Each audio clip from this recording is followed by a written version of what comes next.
10 things you may not know about John Dillinger below. Learn 10 surprising facts about the short and infamous life of the man the authorities branded a public enemy. Number 1. Dillinger served in the Navy. Dillinger began his criminal career at the tender age of 20, when he boosted a car near Morrisville, Indiana and went on a joyride through Indianapolis. Confronted and nearly gunned down by police, he decided to enlist in the U.S. Navy to escape arrest. Dillinger later spent a few months shoveling coal aboard the battleship Utah. But the future gangster didn't take well to military discipline. He was repeatedly censured for insubordination and going AWOL, and spent several days in solitary confinement before finally deserting for good in December 1923. He spent most of his adult life in prison. In September 1924, a 21-year-old Dillinger was sent to prison after being nabbed in a botched robbery on an elderly grocer. The young hoot spent the next 8.5 years doing time with some of the Midwest's most hardened convicts and getting a comprehensive education in the tricks of the criminal trade. Only days after winning parole in May 1933, a thoroughly unrehabilitated Dillinger hooked up with an Indianapolis gang and committed a series of grocery store and restaurant stick-ups. He graduated to bank robbery a few weeks later, kicking off the year-long crime spree that would make him the nation's most wanted gangster. Dillinger helped bust his fellow gang members out of jail. Dillinger committed a string of high-profile heists during the summer of 1933. But he was desperate to reunite with some of his old prison buddies to form an ace bank robbing gang. That September, he began plotting to break his would-be accomplices out of the Indiana State Prison at Michigan City. Dillinger conspired to have 3.38 pistols hidden in a crate of thread bound for the jail's shirt-making factory, allowing 10 convicts including experienced stick-up men Handsome Harry Pierpont, Charles Mackley and John Hamilton to get the drop on their guards and escape. The timing couldn't have been better. Dillinger had been arrested at a girlfriend's house only a few days before,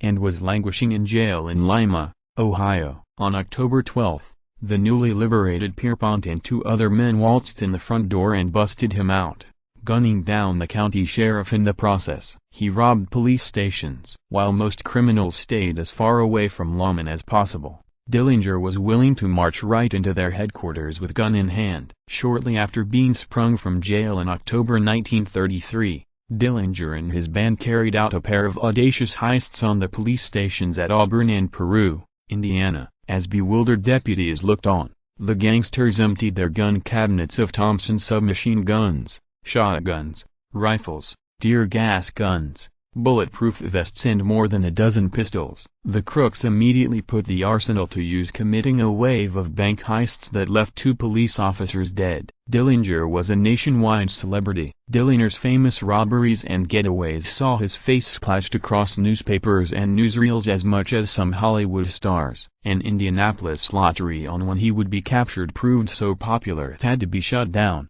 and his father was offered a small fortune to do public speaking engagements.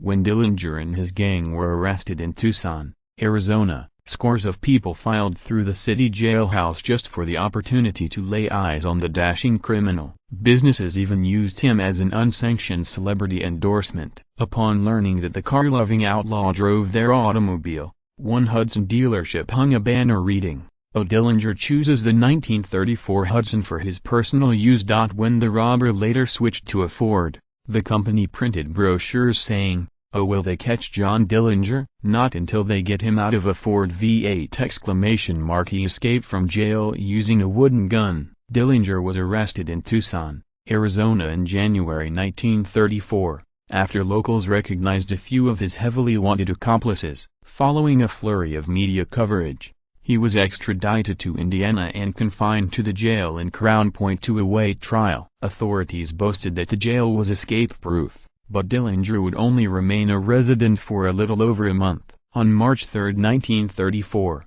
he forced his way out of the main cell block by brandishing a phony gun. Dillinger claimed he had fashioned it from a block of wood, a razor handle and a coat of black shoe polish, but reports would later suggest it was smuggled into the prison by one of his attorneys. In any case, Dillinger used the wooden pistol to round up several guards and get his hands on a Thompson submachine gun. Once armed with real firepower, he made his way to the prison garage, stole the sheriff's personal police car and motored to Chicago. Amazingly, Dillinger was back in action only 3 days later, teaming with gangster babyface Nelson and others to knock over a bank in Sioux Falls, South Dakota. Dillinger underwent facial reconstructive surgery to hide his identity. By late May 1934, Dillinger's reputation and his easily recognizable mug was beginning to catch up to him. He'd been shot in the leg during a shootout with agents from the FBI, then known as the Division of Investigation, in late March,